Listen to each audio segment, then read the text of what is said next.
Hello friends, welcome to selection target. और आज हम डिस्कस करेंगे बाल विकास को प्रभावित करने वाले कारकों के विषय में कि बालक के विकास को कौन कौन से तत्व हैं जो प्रभावित करते हैं। उसमें दो प्रकार के मैंने दो हिस्सों में बांटा है। सबसे पहले कि आंतरिक कारक और दूसरा बाह्य कारक। आंतरिक कारक में जो पहला है वो है वंशानुगत कारक, दूसरा शारीरिक, तीसरा बुद्धि, चौथा संवेगात्मक, पांचवा सामाजिक प्रकृति। बाह्य कारक में है गर्भावस्था के दौरान माता का स्वास्थ्य एवं परिवेश, दूसरा जीवन की घटनाएं, तीसरा भौतिक वातावरण और सामाजिक आर्थिक स्थिति। दोस्तों, इससे भी एक सवाल बनता है, इनमें से आपको दे देगा ऑप्शन में, पूछेगा कि कौन सा बाह्य कारक है या कौन सा आंतरिक कारक है। तो इसके लिए आपको ये थोड़ा सा जानना ज़रूरी है, बेसिक चीज़ें हैं। दोस्तों, सबसे पहले हम डिस्कस करेंगे आंतरिक कारक के विषय में, जो कि है वंशानुगत कारक, हेरिडिटी फैक्टर्स। दोस्तों, वंशानुगत या अनुवांशिक कारक आप जानते ही हैं, वह कारक जो माता पिता से बच्चों को प्राप्त होते हैं गुणों के रूप में। तो लिखा है कि बालक के रंग, रूप, आकार, शारीरिक गठन, ऊंचाई इत्यादि के निर्धारण में उसके आनुवांशिक गुणों का महत्वपूर्ण हाथ होता है। बालक के आनुवांशिक गुण उसकी वृद्धि एवं विकास को भी प्रभावित करते हैं। दोस्तों, इस कारक में आपको बस इतना समझना है कि जो बालक होता है उसको अपने पिता से वंशानुगत गुण प्राप्त होते हैं, यानी 50% माताजी से और 50% पिताजी से, यानी 23 गुण सूत्र आपको पता होगा कि 46 टोटल होते हैं, जिसमें से 23 माता से और 23 पिता से प्राप्त होते हैं। तो माता पिता के जैसे गुण होंगे उनमें से उसका हिस्सा बालक पर भी आता है, उसका असर बालक पर भी पड़ता है। तो इससे उसकी जो विकास है या उसकी वृद्धि है वो प्रभावित होती है। तो आनुवांशिक या वंशानुगत कारक बहुत इंपॉर्टेंट है। आगे हम डिस्कस करने जा रहे हैं कि शारीरिक कारक क्या है, फिजिकल फैक्टर। तो जो बालक जन्म से ही दुबले पतले, कमज़ोर, बीमार तथा किसी प्रकार की शारीरिक बाधा से पीड़ित रहते हैं, उनकी तुलना में सामान्य एवं स्वस्थ बच्चे का विकास अधिक होना स्वाभाविक ही है। शारीरिक कमियों का स्वास्थ्य ही नहीं, वृद्धि एवं विकास पर भी प्रतिकूल प्रभाव पड़ता है। दोस्तों, शारीरिक कारक तो हम शुरू से ही पढ़ रहे हैं। शारीरिक विकास में भी हमने समझा था कि अगर शरीर स्वस्थ नहीं है तो उसका प्रभाव जो है वो सभी प्रकार के विकास पे पड़ता है। तो ऐसे ही अगर बालक का शरीर स्वस्थ नहीं है तो कहीं ना कहीं उसके विकास में ये बहुत बड़ी बाधा होगी, जिससे कि उसका जो प्रभाव होगा वो बच्चे पर प्रतिकूल पड़ेगा। तो ये आंतरिक कारक में एक कारक है, शारीरिक कारक। अगला है दोस्तों बुद्धि यानी इंटेलिजेंस। बुद्धि को अधिगम की योग्यता, समायोजन योग्यता, निर्णय लेने की क्षमता इत्यादि के रूप में परिभाषित किया जाता है। तो दोस्तों, बुद्धि क्या है, इसकी डेफिनेशन पहली ही लाइन में मिल जाती है कि बुद्धि एक ऐसी योग्यता जिसमें सीखने की क्षमता पैदा होती है। समायोजन यानी परिस्थिति के हिसाब से अपने आप को ढाल लेना, उसको समायोजन बोलते हैं। और निर्णय लेने की क्षमता, यानी जब आप में बुद्धि होगी, आप में समझदारी होगी तो आप निर्णय ले सकते हैं। तो ये सभी योग्यताएं का किसी व्यक्ति में होना उसकी बुद्धि को दर्शाता है। जिस प्रकार बालक के सीखने की गति अधिक होती है, उसका मानसिक विकास भी तीव्र गति से होता है। बालक अपने परिवार, समाज एवं विद्यालय में अपने आप को किस तरह समायोजित करता है, यह उसकी बुद्धि पर निर्भर करता है। दोस्तों, ये बिल्कुल सही बात भी है कि अगर किसी बालक का मानसिक विकास बहुत धीमा हो रहा है तो उसके पीछे या उसकी बुद्धि बहुत कमज़ोर हो रही है, तो उसके पीछे उसका परिवेश होता है, उसका परिवार, उसका समाज और उसके विद्यालय में वो किस तरह से अपने आप को समायोजित करके, अपने आप को एडजस्ट करके वो अपनी बुद्धि का विकास कर पा रहा है, ये उस पर डिपेंड करता है, उसके परिवेश पर डिपेंड करता है। तो दोस्तों, बुद्धि भी एक बहुत बड़ा कारक है बालक के विकास को प्रभावित करने के लिए।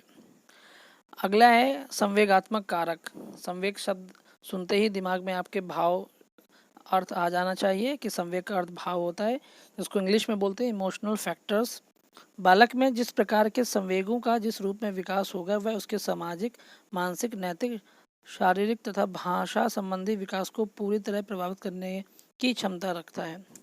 दोस्तों, कितनी बड़ी बात है। और ये हम लोगों ने, अगर आपको याद होगा, सब कुछ एक दूसरे से कनेक्टेड है कि अगर बालक के संवेगों में कोई प्रभाव पड़ रहा है, बालक के संवेग अगर अच्छे हैं तो उसका प्रभाव उसके शरीर पर, उसकी नैतिकता पर, उसकी मानसिकता पर, उसके भाषा पर, उसके समाज पर अवश्य पड़ेगा। और यदि उसके संवेगों का जो असर है वो बुरा है या उसके संवेग बुरे हैं, जैसे घृणा करना, नफरत करना, क्रोध करना, तो इन सब चीज़ों का जो प्रभाव है वो मानसिक हो या नैतिक हो या शारीरिक हो या सामाजिक हो या भाषाई हो, इस पर प्रतिकूल प्रभाव पड़ेगा, यानी उल्टा प्रभाव पड़ेगा, यानी गलत प्रभाव पड़ेगा। तो ये भी एक फैक्टर हो गया दोस्तों। आगे है कि सामाजिक प्रकृति। दोस्तों ये आंतरिक कारण का आखिरी जो रीज़न है। पहला है कि सामाजिक प्रकृति, इसमें है कि बच्चा जितना अधिक सामाजिक रूप से संतुलित होगा, उसका प्रभाव उसके शारीरिक, मानसिक, संवेगात्मक, भौतिक तथा भाषा संबंधी विकास पर भी उतना ही अनुकूल पड़ेगा। सामाजिक दृष्टि से कुशल बालक अपने वातावरण से दूसरों की अपेक्षा अधिक सीखता है। दोस्तों समाज का बहुत बड़ा रोल होता है किसी भी बालक के विकास में। तो बच्चा जितना ही संतुलित होगा समाज में, उसको समाज में जितना प्रेम स्नेह मिलेगा, उसको जितनी उसका सम्मान होगा, इसका प्रभाव उसके संवेगों पे पड़ेगा, संवेगों पे पड़ेगा तो उसका प्रभाव उसकी मानसिकता पे पड़ेगा, मानसिकता पे पड़ेगा तो उसका प्रभाव शरीर पे पड़ेगा। क्योंकि मैंने पहले ही डिस्कस किया था हम लोगों ने कि ये सब आपस में क्या है, परस्पर संबंधित है, इंटर रिलेशन इनके बीच में होता है। ठीक है, किसी भी एक आयाम पर पड़ने वाला प्रभाव जो होता है वो बाकी सभी आयाम को भी प्रभावित करता है, ऐसा हम पहले ही पिछले वीडियो में डिस्कस कर चुके हैं। और दोस्तों एक चीज़ दिमाग में आई गई कि मैंने लास्ट में फिर एक सवाल दिया है जो कि इसी टॉपिक से रिलेटेड होगा। अगर आप लोगों को टॉपिक समझ में आता है तो आप आंसर ज़रूर दिया करिए कि आपको वो चीज़ कितनी समझ में आई है। ये आपका स्वयं का आकलन है। ठीक है दोस्तों, आगे चलते हैं कि बाह्य कारक कौन कौन से हैं। तो सबसे पहला है कि गर्भावस्था के दौरान माता का स्वास्थ्य एवं परिवेश, health and environment of mother in period of pregnancy. अगर माँ गर्भवती है तो उस समय बालक का परिवेश कैसा, तो उस समय जो माँ का परिवेश होना चाहिए वो कैसा होना चाहिए, स्वास्थ्य कैसा होना चाहिए। तो गर्भावस्था में माता को अच्छा मानसिक शारीरिक स्वास्थ्य बनाए रखने की सलाह इसलिए दी जाती है कि उससे न केवल गर्भ के अंदर बालक के विकास पर असर पड़ता है, बल्कि आगे के विकास की बुनियाद भी मजबूत होती है। दोस्तों बहुत ज़रूरी है बालक के विकास के लिए, ये बहुत ही बुनियादी ज़रूरत है कि जब बालक गर्भ में हो तो जो उसकी माँ है उसे एक अच्छा परिवेश मिले, एक अच्छा स्वस्थ जीवन मिले, उसके स्वास्थ्य का विशेष ख्याल रखा जाए, तभी वो बालक का जो विकास पर प्रभाव पड़ेगा वो बिल्कुल पॉजिटिव यानी अनुकूल प्रभाव पड़ेगा। ये बाह्य कारक है जो कि परिवेश से संबंधित है।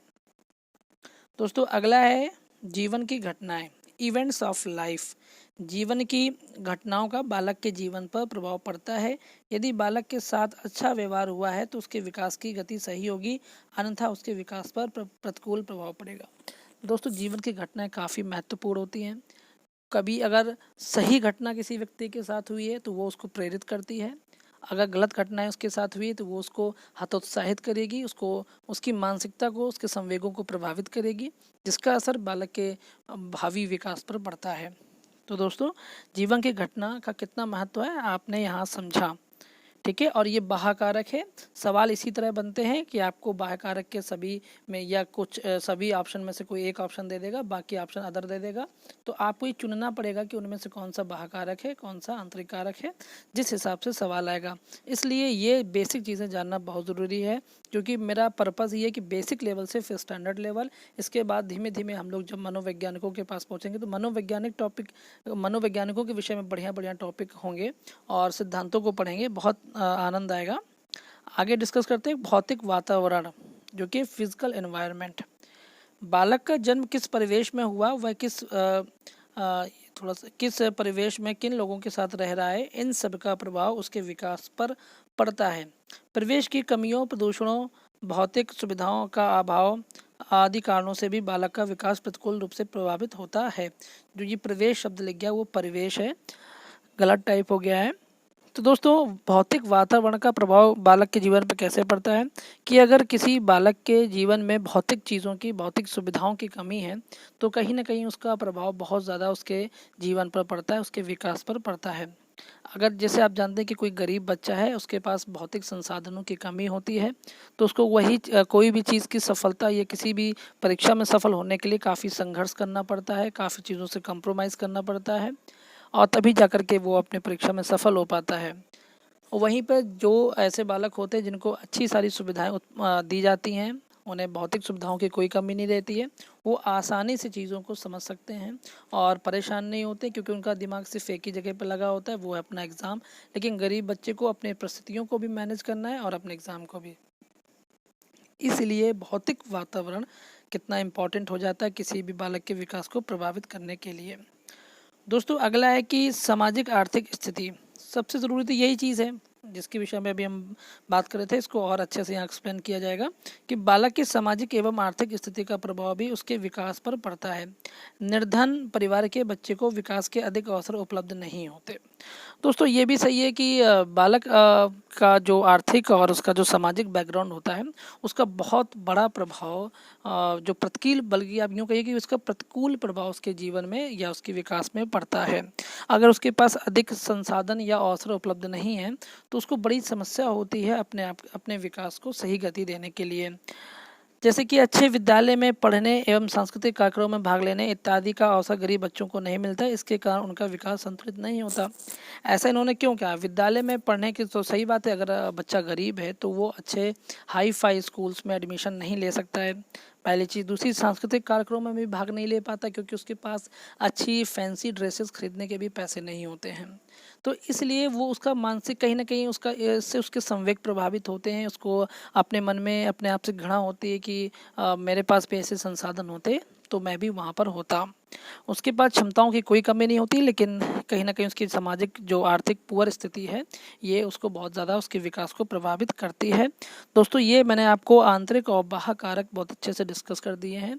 आपको कुछ समझ में ना आए तो आप कमेंट बॉक्स में पूछ सकते हैं, मैं आपके सभी सवालों का जवाब दूंगा।